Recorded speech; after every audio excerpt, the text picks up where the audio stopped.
Welcome back. Today we journey into the remarkable and often intense story of USS Coral Sea, CV-43, an aircraft carrier that stood at the center of American naval power for more than 4 decades. Her life at sea reflected the changing face of warfare, the pressure of global politics, and the resilience of the sailors who lived and worked aboard one of the most formidable warships ever built. USS Coral Sea was commissioned on October 1, 1947, as the third and final ship of the Midway-class aircraft carriers. Built in the aftermath of World War II, she was designed using hard lessons learned from the brutal carrier battles of the Pacific. With a massive armored flight deck, thick hull protection, and an overall displacement that made her one of the largest carriers in the world at the time, Coral Sea was constructed to survive punishment that would have crippled earlier carriers. She represented a shift in naval thinking, where survivability and sustained air power became just as important as speed and firepower. From her earliest days, Coral Sea was seen as a floating symbol of American strength. As the Cold War began to reshape global politics, the oceans became critical arenas for influence and deterrence. Aircraft carriers like Coral Sea were no longer just wartime tools but constant reminders of U.S. presence and power.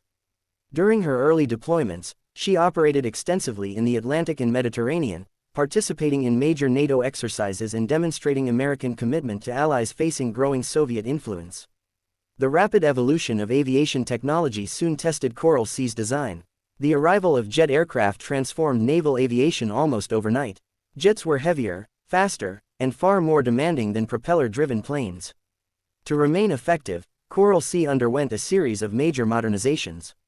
These included reinforced flight decks, upgraded catapult systems, improved arresting gear, and later the addition of an angled flight deck. This angled deck revolutionized carrier operations, allowing simultaneous takeoffs and landings and greatly improving safety. Through these upgrades, Coral Sea remained capable of launching the most advanced aircraft of her era. During the 1950s, USS Coral Sea continued to operate as a key element of U.S. naval strategy. She served as both a deterrent and a diplomatic tool, often visiting foreign ports and hosting international delegations. These port visits showcased American naval power while fostering relationships with allies. Behind the scenes, life aboard the carrier was demanding. Thousands of sailors lived in tight quarters, working long hours under challenging conditions.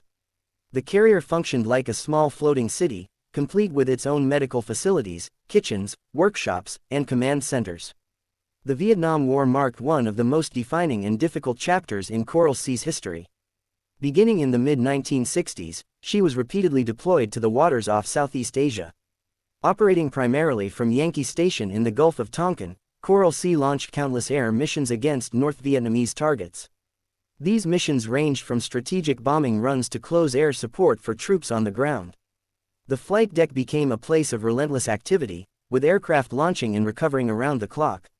For the pilots and deck crews, Vietnam was a war of constant tension. Enemy anti-aircraft guns and surface-to-air missiles posed deadly threats, and not every mission ended with a safe return.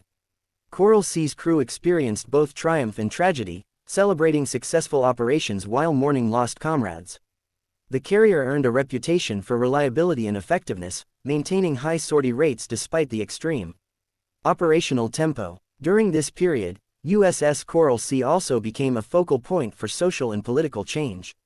In 1971, while operating during the Vietnam War, some crew members expressed opposition to the conflict, reflecting growing anti-war sentiment back home. This moment was historically significant, as it showed how deeply the war affected not just civilians but also those serving in uniform. Despite internal challenges, the ship continued to perform her mission, underscoring the professionalism and discipline required to operate such a massive and complex warship. After the Vietnam War, Coral Sea entered a new phase of her career. The late 1970s and 1980s were dominated by Cold War tensions, particularly with the Soviet Union. Aircraft carriers played a central role in this global standoff, serving as mobile air bases capable of responding quickly to crises.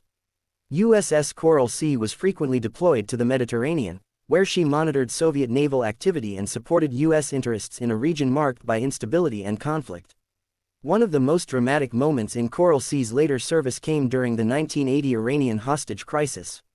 While she did not directly participate in the failed rescue mission, Operation Eagle Claw, her presence in the region was part of the broader U.S. military posture aimed at responding to the crisis.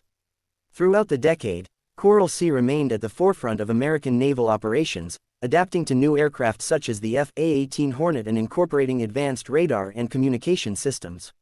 Life aboard USS Coral Sea during these years remained physically and mentally demanding. Sailors worked long shifts in high-noise, high-risk environments. Flight deck operations were especially dangerous, with jet engines, spinning propellers, and heavy equipment all operating in close proximity. Despite these dangers, strong traditions and a sense of camaraderie helped sustain morale. For many sailors, serving aboard Coral Sea became a defining chapter of their lives. As the Cold War began to wind down in the late 1980s, USS Coral Sea was showing her age. Although she had been extensively modernized, maintaining an aging conventionally powered carrier was becoming increasingly expensive. Newer nuclear-powered carriers offered greater endurance and lower long-term operating costs. In 1989, after more than 40 years of service, USS Coral Sea was decommissioned. The end of her active service marked the conclusion of an extraordinary career. Coral Sea had served through some of the most significant geopolitical conflicts of the 20th century. She had evolved alongside naval aviation itself, transitioning from early jet aircraft to modern multirole fighters. She had carried generations of sailors across the world's oceans, witnessing history firsthand. Unlike some of her sister ships, USS Coral Sea did not become a museum. After years in reserve, she was eventually sold for scrapping, a fate that saddened many former crew members. However, her physical disappearance did not erase her legacy. The impact she had on naval history and on the lives of those who served aboard her remains powerful and enduring. USS Coral Sea was more than just steel and machinery. She was a living, breathing entity shaped by the people who served on her decks. Every deployment, every launch, and every recovery was the result of teamwork, skill, and dedication.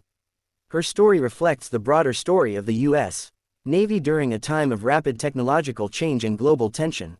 Today, when we look back at the history of USS Coral Sea, we see a carrier that stood firm through war, political upheaval, and social change. She adapted, endured, and delivered power when it was needed most. Her name lives on in naval history as a symbol of strength, resilience, and service. The story of USS Coral Sea, CV-43, is ultimately a human story.